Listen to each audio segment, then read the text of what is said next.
Hey Scott, how's it going? It's good, Drew. It's great to see you. Yeah, great to see you again as well. I'm sorry, I'm gonna quickly see if I can quickly turn on, I'm not even gonna worry about it, turning on that background that I was trying to get on there. Great to connect again, Scott. Glad we had the chance to say hi last week. My first question I actually have for you, and I know we talked a little bit about the fact that we both have kids. How was your Halloween yesterday? Are your kids old enough that they want to continue to be with you, or do they want to be off on their own? Oh yeah, well, my son is almost 4, so we did a nice tag team.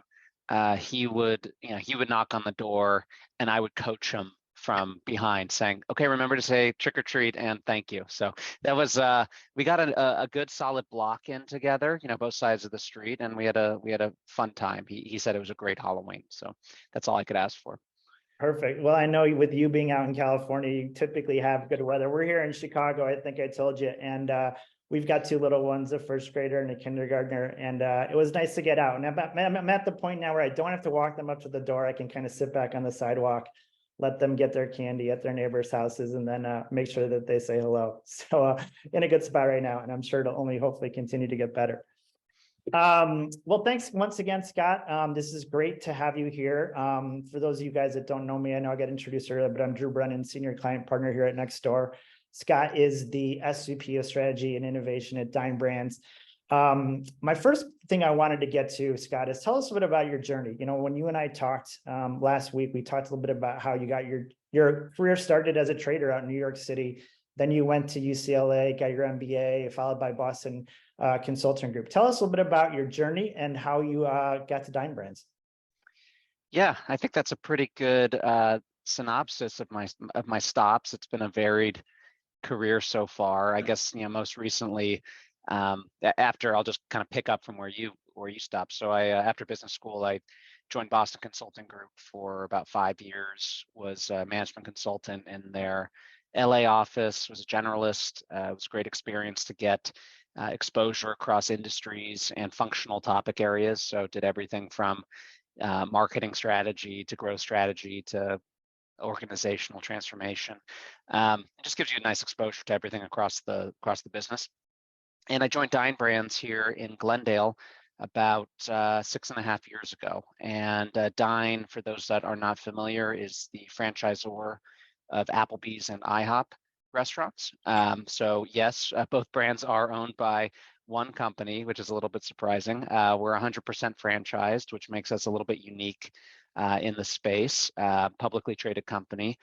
And I've had a couple of different roles while at Dine. I came in our development function. Development is physical stores and kind of managing the footprint for both Applebee's and IHOP, and transitioned into a role that was primarily for Applebee's. Spent about 5 years within the Applebee's organization, leading development, leading off-premise, which is to go and delivery, and also leading business analytics and insights for the brand.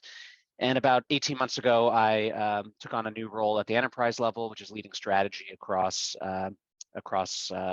Dine. So in my role today, more focused at the Dine Brands level, corporate strategy for Dine. So as we think about our overall strat plan, how we deliver value to shareholders, is about half of my role. The other half is focused on identifying new technologies, new initiatives, new ways to drive revenue or kind of take out cost, especially restaurant level, on behalf of our brands. So partner very closely with the IHOP and Applebee's teams to test new initiatives, pilot new technologies, and try to see those come to fruition at the restaurant. So it's an exciting time in the restaurant business, very competitive space, and there's a lot happening, especially in this uncertain economy, and keeps us busy. Yeah, well, I mean, I can't imagine. Every day I would imagine is a little bit different. And, with your start with Applebee's, and then obviously now being fully under Dine Brands and working with IHOP and Applebee's together, I'm sure everything is keeping you on your toes. When we talked a little bit about kind of strategy and innovation, I know you laid out to me 3 pillars of kind of the innovation, and we talked a little bit about I believe it was virtual brands, automation, and capacity management seem to be kind of the three that fit under innovation. Can you talk to us a little bit about maybe each one of those individually? So why don't we start with virtual brands and tell us a little bit more about what that means to IHOP and Applebee's? Yeah, so virtual brands are brands that live solely on the third-party marketplaces like Uber Eats and DoorDash. And although that's evolving a little bit, some of them are now taking on a physical presence as well. A good example of that would be something like Mr. Beast Burger. For those that might be familiar with Mr. Beast, who's a huge YouTube influencer, celebrity, 50 million YouTube subscribers. He has his own burger brand.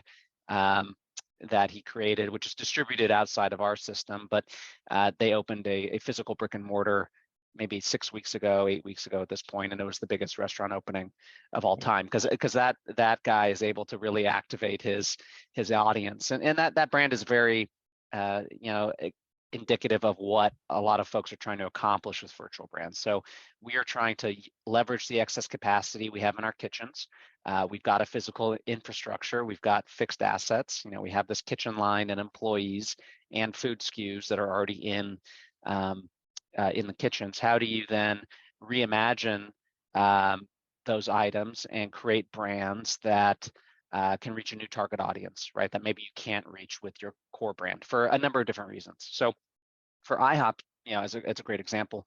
We have a lot of capacity after noon, 2 p.m. on most days, right? As if you think about IHOP, it's mostly considered as a breakfast destination, although we are open, into the later hours and our 24 hours in a good chunk of our locations. So this is a way for us to drive more volume and a way for us to be in the consideration set for meal occasions that a consumer may not think of us for. We've got great burgers, we've got great grilled cheeses, we've got great variety of items that we do on the griddle, and we think of ourselves as griddle masters, right? We can do anything on the griddle, not just pancakes. And so we just need to be in that consideration set, and that may require merchandising and positioning ourselves in a different way. And so that's what we're pursuing with virtual brands, and there's a endless number of opportunities that we are assessing. We have 2 brands for IHOP that are currently in market with a partner called Nextbite, who has created a couple brands for us. One is called Thrilled Cheese, which is grilled cheese concept.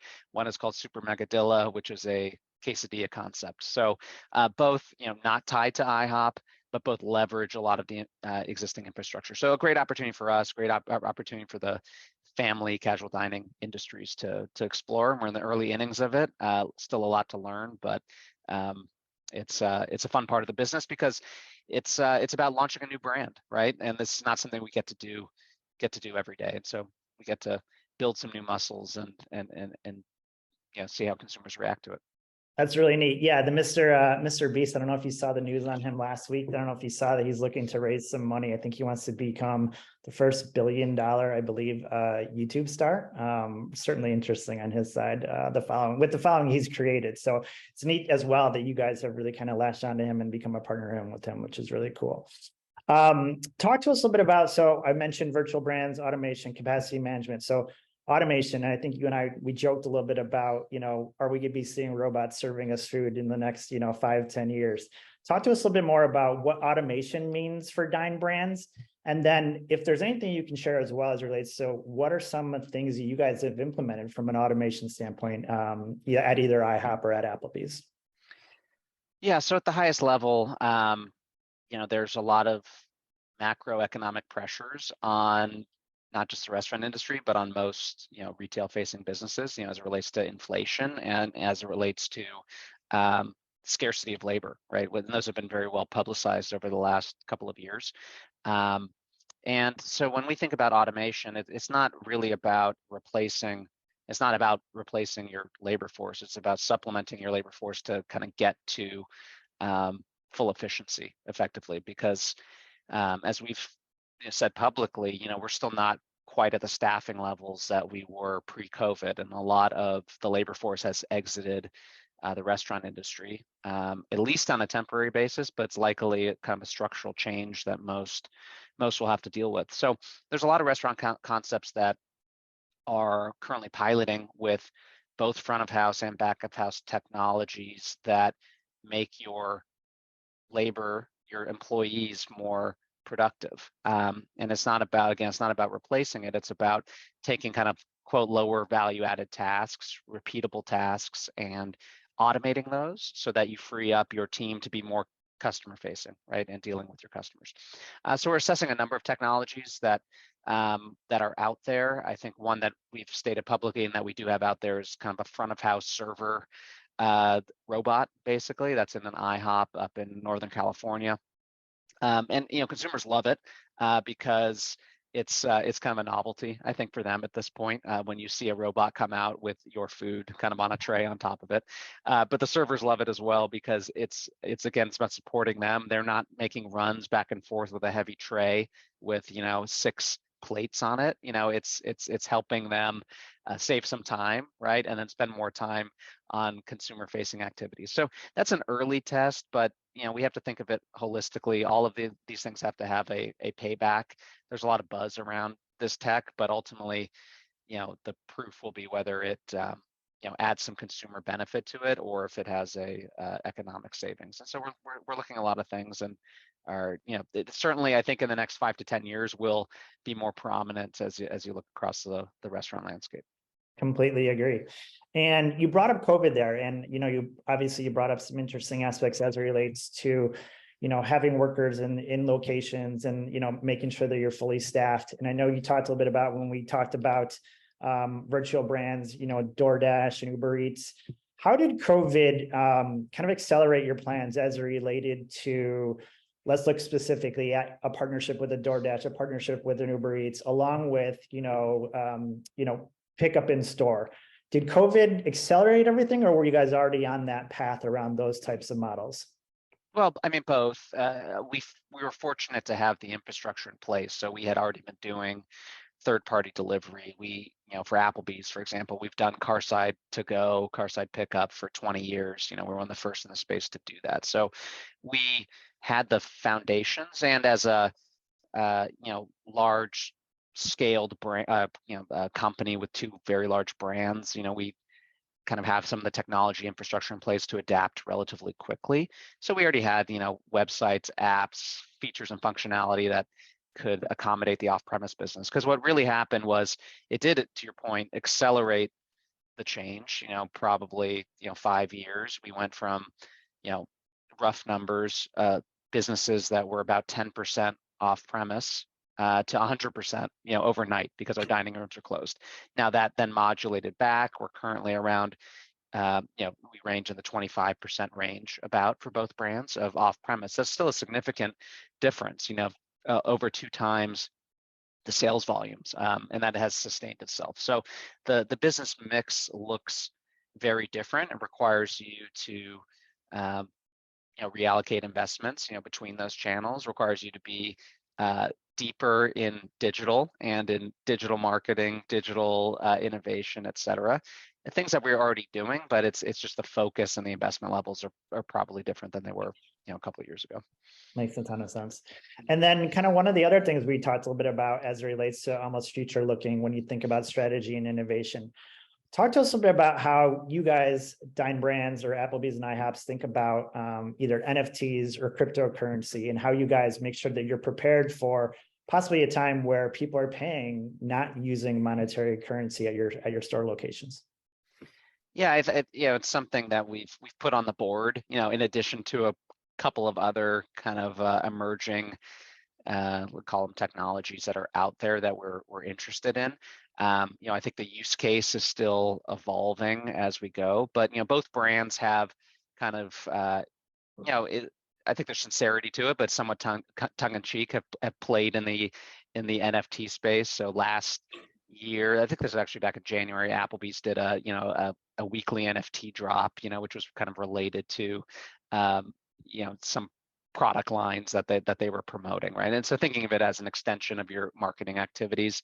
IHOP just recently launched their new fluffy French toast, which then was playing into NFTs, but just really the acronym.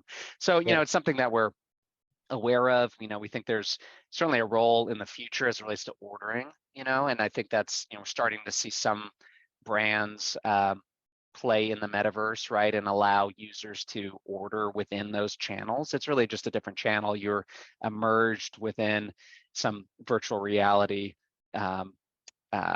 console effectively, and allows you to order within that the same way you would order on your phone. So, I think that's going to be a use case that we'll explore down the road. As it relates to payment, there are ways to do it today. We haven't prioritized it from a investment perspective to get that functionality in place, just because a lot of users don't use crypto today to actually transact.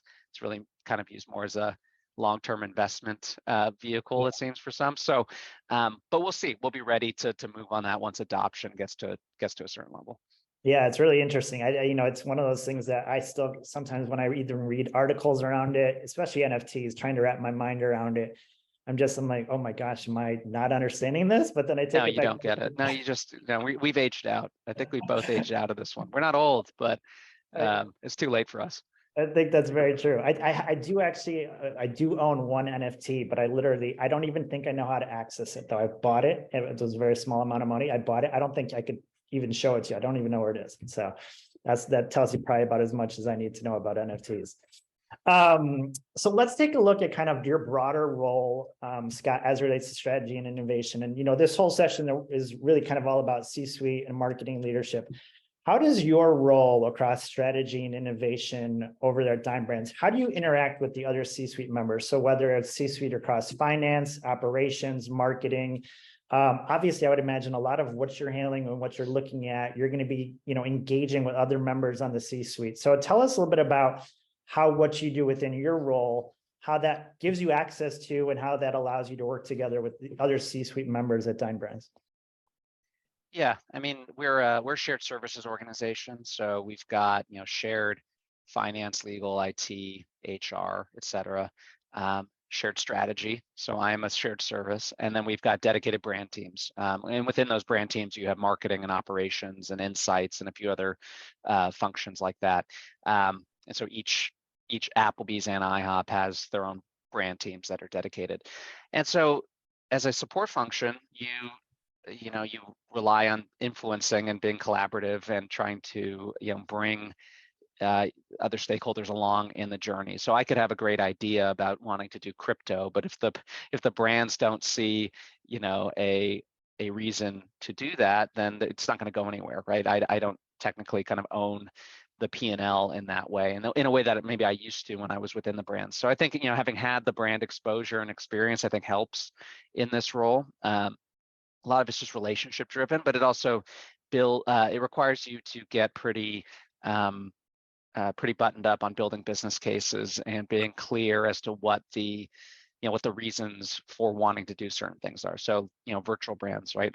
Virtual brands sound very cool, but if there's not a business case behind it, then the brands and our franchisees aren't going to be willing to test and then be willing to adopt them at scale. So, from a strategy perspective, we're looking to identify opportunities that we think can scale across 1,600 restaurants or so for each brand, right? We've got a domestic fleet of 3,200 restaurants between the two. So it requires us to think a little bit differently, try to get away from the shiny object type thing that might be cool but doesn't really go very far. We're trying to find, again, these opportunities that are going to get to market in a broad application. So as it relates to the interaction at the C-suite, it's about building buy-in. It's about telling the story. It's about open, consistent dialogue and communication, and having a seat at the table. I mean, ultimately, I'm part of the executive team and report to the CEO as well as my peers. So,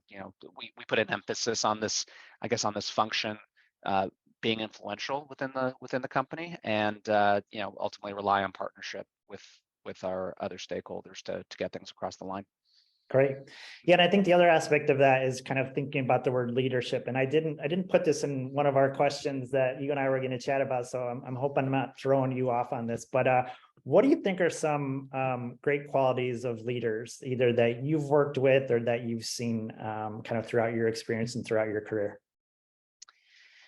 Yeah, I mean, it's a good question. I've seen a variety of them, as I'm sure most folks on this webinar have, and you kind of reflect back on who are the bosses you like to work for and who are the bosses you didn't. But I guess two things that kind of, just to react quickly to it, that jump out. One is listening. So the leaders that I respect the most are great listeners, and they take feedback from people within the organization, right? And they certainly have a perspective and a point of view and drive the ship in the direction it needs to go, but they also are willing to adapt and kind of adjust the approach based on what they're seeing in the market. So that's one. The second is accountability, and it's fostering a culture of accountability within the organization so that decisions don't get bottlenecked within the highest level. And so I've seen it kind of both ways in my experiences here and in other places. Small decisions kind of needing CEO or brand president approval in order to get done, when really they can be decided at a much lower level in the organization. And so I think the best leaders are able to empower their people to make the right sets of decisions, allow their people to understand what types of decisions need to be escalated to the top. And the deeper down you can push accountability with the organization, the more nimble you're going to be in terms of speed to market effectively. And so I'd say those are probably the two things that I've seen be most effective from leaders that I've come across. Great. Yeah, I think the listening, you bring up listening, it's one of the things that you always hear about, me being in sales. It's one of the things that they say about a great salesperson is someone that actually listens. If you go into a meeting and a salesperson is talking most of the time, it's usually not what you're going to want from an outcome perspective. You want that salesperson to be listening, and you want them to really kind of obviously understand and get an idea and a feel for what's taking place. And so, a good salesperson is a good listener. I think my wife would also as well probably agree that I need to become a little bit better listener too. Well, from a sales perspective, yeah, it is critical, because there's almost every solution I've come across has had to be customized to our needs, right? Even though the solution may be broadly applicable to every brand, once you talk to your customers, you find that there's nuances that need to be adjusted, because they have a tech stack that's different, because they've got certain customer needs that are unique. And so, yeah, I mean, that's critical from a sales leadership perspective. It's understanding, okay, what does my customer really need from this? Otherwise, they're not going to either sign up or renew down the road. So it's an important exactly thing. Yeah, and I think that brings us probably to get kind of your brands and how you guys listen to your customers, right? You being involved with strategy and innovation, you're always probably trying to think of what's next and where can your brands continue to go. So how do you guys balance listening to your customers? And obviously you have a very loyal following across both your brands, right? A brand like IHOP's been around for over 60 years. How do you guys listen to what they say and what they expect from their dining experience versus balancing, okay, we know what you guys expect and we know what you're going to be looking for when you come to our brands, but we have to continue to innovate, right? We have to continue to grow our brands and how our brands are going to be out in market. How do you kind of balance that, the listening to your customers, but then also continuing to innovate as you guys move forward? Well, there's different levels and layers of feedback, I guess, and layers of innovation. So, as it relates to products, the product innovation, menu innovation, a lot of that sits within the brands. And so, we've got, regular, consistent ways that we capture feedback from our customers, across our different channels, dine-in or off-premise, largely survey-based, in which they're telling us, what they think. We also have a guest relations hotline in which customers are calling in and telling us, issues that they're experiencing. And then the brands are adapting in certain ways. If you think from a product perspective and innovation, I mean, a lot of it is knowing who your core is and who your core customer is, but then kind of giving them additional reasons to come and trial new things. So we don't want to get away from the core, but we also want to innovate from a menu perspective that might drive incremental visits, incremental traffic. I think a good example of that is what Applebee's has in market right now is a burger campaign. It's actually get 5 boneless wings for $1 when you order a burger, but it's featuring 2 new burgers. And one of those burgers is the Bourbon Street, is a Bourbon Street burger. So Bourbon Street's a platform that we've had on Applebee's probably for 15 years, Bourbon Street chicken, Bourbon Street steak. It comes out on the skillet, but the innovation is now kind of taking those flavor profiles in that platform and applying it to the burger category. So that's where you see some new innovation from a menu perspective, kind of listening to our customers who tell us we love Bourbon Street. We probably want more of that type of thing, kind of give it to me, and we're adapting to it. So that's kind of from a product perspective. And from a technology perspective, there's also other opportunities that we're hearing from our customers, or we're seeing in the data that tells us, hey, we need to find ways to improve our operations. So, for example, an off-premise, one of the most important factors to a great off-premise experience or a to-go experience is speed of service. So how quickly can I get in and out of the parking lot, basically? And what we saw in the data is that we had opportunities to be faster, right? And we want to be in the consideration set for both brands with a QSR experience. And so the threshold, the hurdle for a QSR experience is somewhere in that 3 to 4 minute range if you look at kind of benchmark data. If you think about your own experience, you drive into the drive-through, you order at the box, you sit and wait, then you pay, and then you get your food. It's usually in that 3 to 4 minutes. If we can meet that same experience using digital, you can call in, use our call center that comes in digitally. Yes, you can use the website or app. Takes a minute, if you save your profile, et cetera. And you can be in and out of our parking lot within 1 to 2 minutes, then it's really kind of that same overall, 3 to 4 minute experience. And so we brought in a new technology partner about 18 months ago called Flyby. They give us geotechnology location that's baked into our app, into our web flows that tell us when a customer and when a delivery driver is arriving. And so that's allowed us, one, to measure how long drivers and customers are waiting in our parking lot. So now we can manage that, right? We didn't know before, okay, you're waiting for 5 minutes, you're waiting for 7 minutes. What we saw was a lot of variability. So it gave us one, that, and two, it allows us to now respond quickly and get out to the car faster. And so that's been a huge benefit. Again, we saw it from the data, we heard it from our customers. They want us to be faster. Okay, let's deploy a solution that meets that. I think the other layer, just to comment on based on the question, is that from a Dine Brands perspective, or from Applebee's IHOP, we've got two sets of customers. We have our end customers who are users, but we also have franchisees, right? We're a franchisor. Our main customer is our franchisee. Our franchisee is the one operating the restaurant and the one who's the kind of the main point of contact for the customer, so the end customer. So we have to meet our franchisees' needs, and a lot of their needs, especially in this inflationary environment, is around profitability, right, and unit level economics. And so going all the way back full circle to kind of where we're focusing on things like automation and capacity management is to meet our franchisees' needs and their desire to kind of drive as much volume and to be as efficient as possible with their restaurants. So kind of a long-winded answer, but we're consistently listening to both sets of customers in order to deliver solutions to them.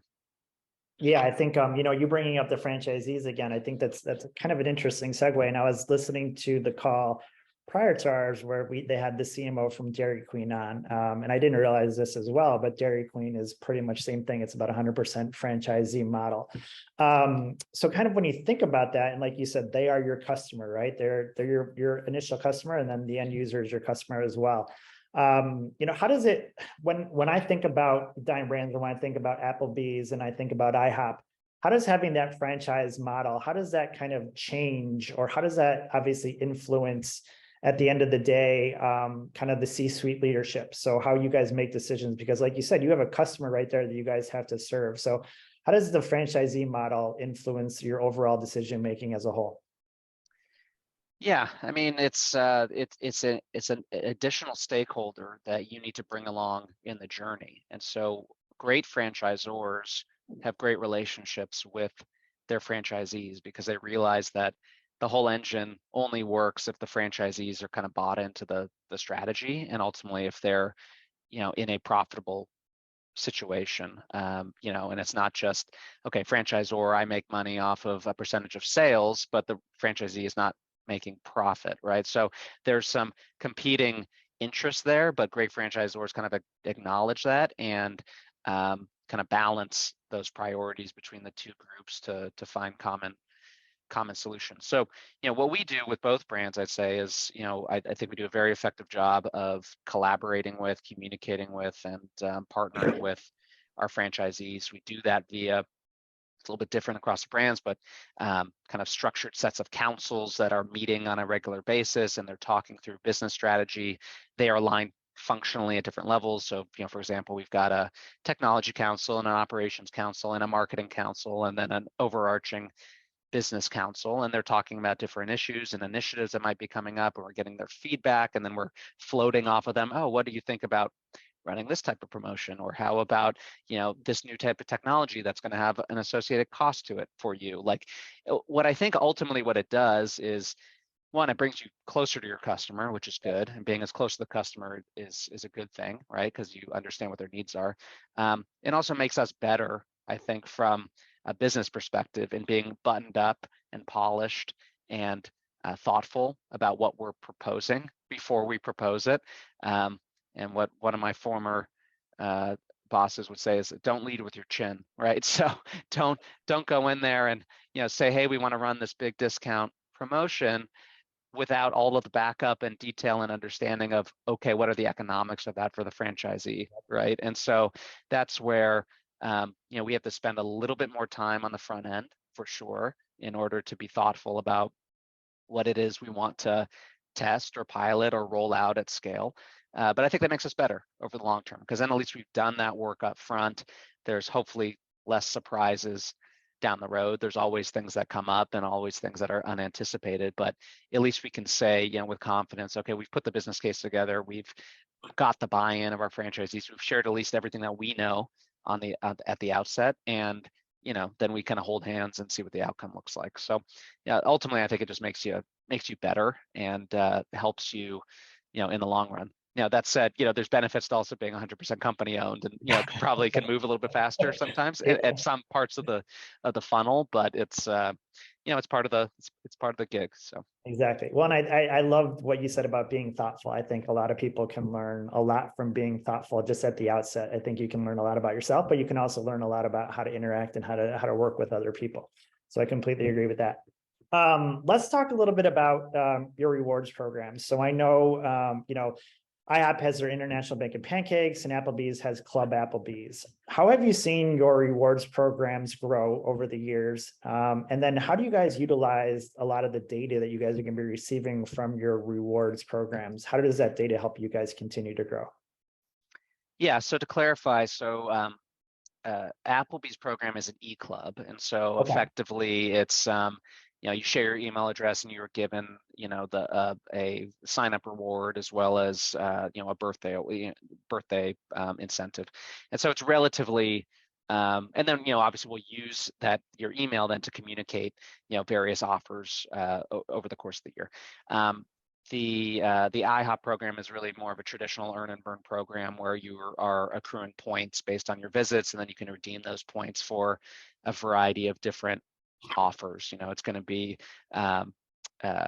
free food items. We also have what we call the stack market, where you can trade your pan coins in for different experiences. As an example is a recent partnership we did with Xbox, where you were able to trade in your pan coins for points, Xbox points, basically, that could be redeemed on their platform. So what's really exciting about that is that you're kind of really building a real digital currency that can then be redeemed for other experiences outside of the IHOP ecosystem. So it makes a pretty interesting kind of long-term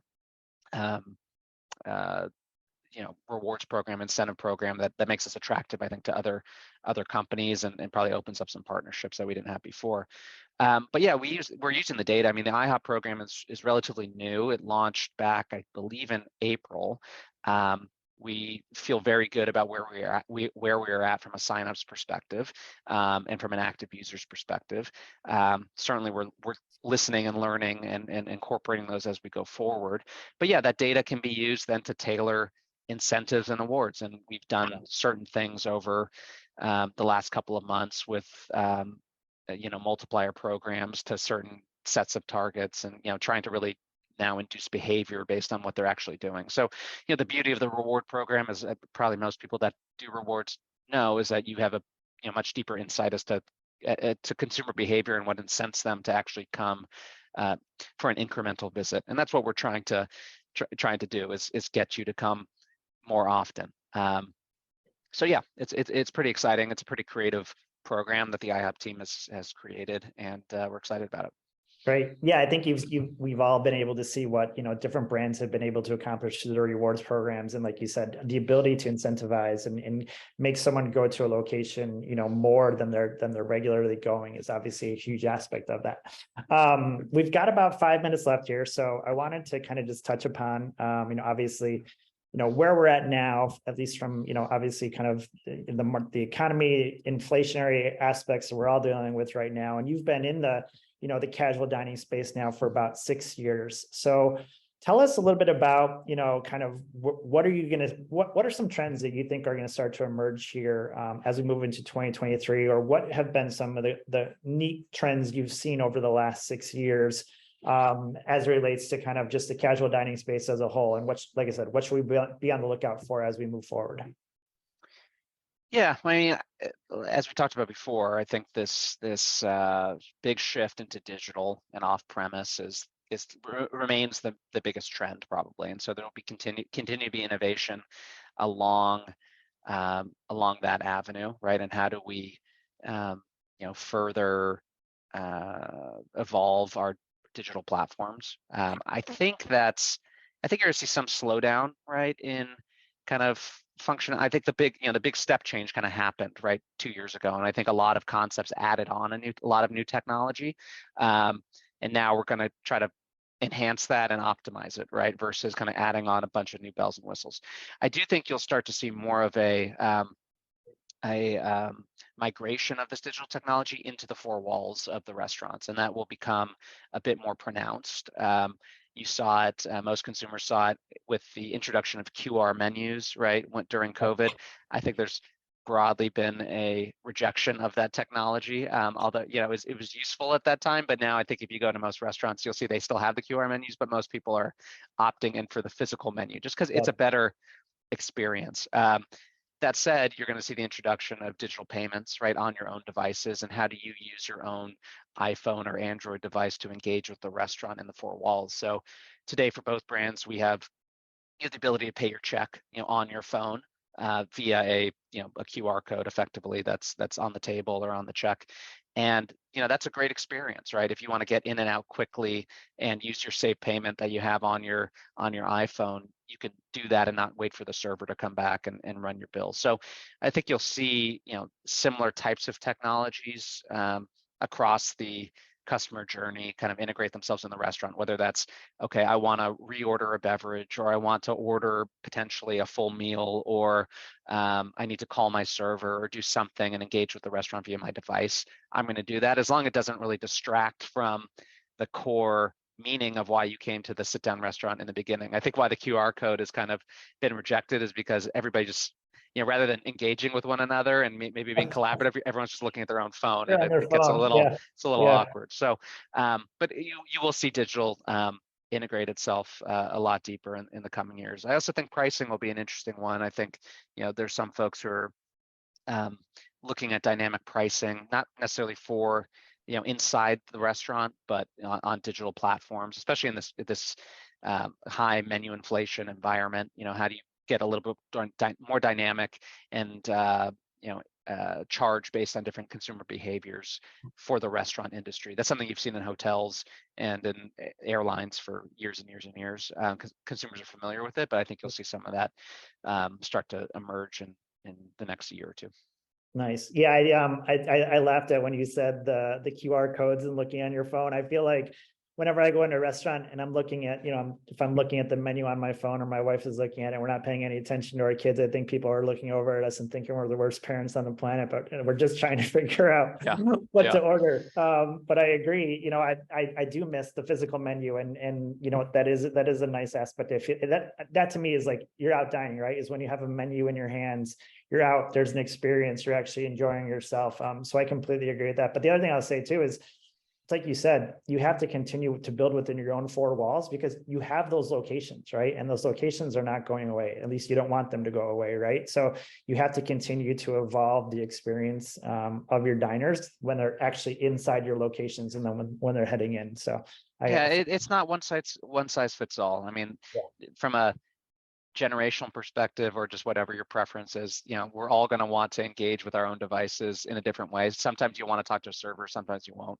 and it just depends on the person. So you just have to create those different flows basically within the restaurant, so you can accommodate as many people as possible. Agree. Well, thanks, Scott. I really appreciate you taking the time today. This was great to connect this way, and I look forward to us continuing to be in touch. So thanks again. Yeah, appreciate it. Thanks for the time. Great conversation. Thank you guys so much and have a great day. Thanks, Salvi. Bye, everyone.